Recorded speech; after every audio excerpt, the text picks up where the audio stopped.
Hello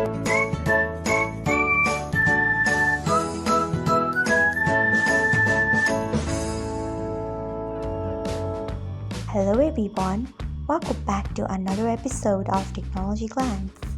Today in this video, I am going to guide you through how you can turn on smart reminders on Truecaller. So let's get started. Partially open Truecaller app in your device, then tap on calls, next tap on three dots icon. After that tap on settings, next tap on messaging, then scroll until you find smart reminders, then turn on it by tapping on it. So this is how you can turn on smart reminders on Truecaller. Thanks for watching.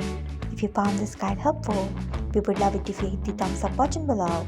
We upload great new tech tutorials like this one every day, so do not forget to subscribe to our channel and hit the bell icon so that you'll never miss another update.